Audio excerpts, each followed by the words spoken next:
Hi, I'm Tracy, and this is Yoga for Everybody. Today we're going to focus on the transition between a downward dog and upward dog. This is really focused on people who are just working with a home practice, not so much being in a group class where you can have individual attention. So I'm going to show you first the transition between a downward dog and an upward dog, but then I'm going to show you steps to get into that. There's an actual process that takes place. And I'm going to show you the different processes through the next few weeks. I'm not going to give you the full meal deal today because I understand human nature. You'll just kind of skip through the process and actually just try to get to the end result.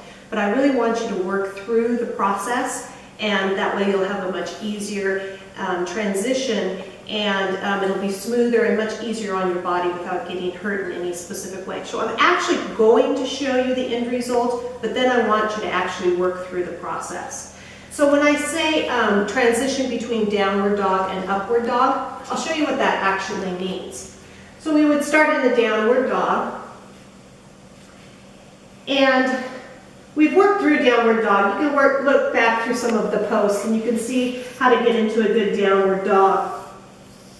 So from a downward dog, working to that transition to an upward dog, most people would come to their plank and then work down and transition into this upward dog.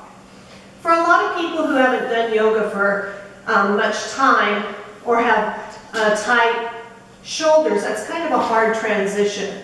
So I'm going to show you that there is an actual process in making that easier and smoother on your body. Again, in one of my earlier posts, I showed you how to do a transition between cat and cow. And that's kind of the first process. It's just a slow, easy movement. You can go back through the post and find out how to do that. So actually, this would be the very beginning. But once you've worked through that, I'm going to show you the next stage. And what this does is it kind of transitions those shoulders back, loosens up the breastbone, and kind of gets you into that motion where you can come up into that upward dog. So when you start on your knees, you have your knees in line with your ankles, and you start in that child's pose. And I like to think of a snake. You want to try to slither your nose along the floor, along your mat, before you come up into your upward dog. So you're in your child's pose. You have your fingers strong and open on the mat. That's always your base.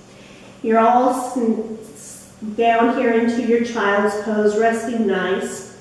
On your inhale, you're going to drop those elbows to the floor. And again, like I said, slither that nose along the floor. Your elbows stay back. Now you're in that 8-point pose, and then you can just lift up into your upward dog, letting your shoulders slide down your spine, lifting the breastbone up.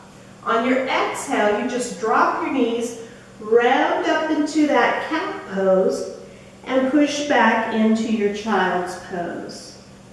Again, on the inhale, drop your elbows down, slither the nose along the floor, elbows hug the body, and then lift up to your upward dog.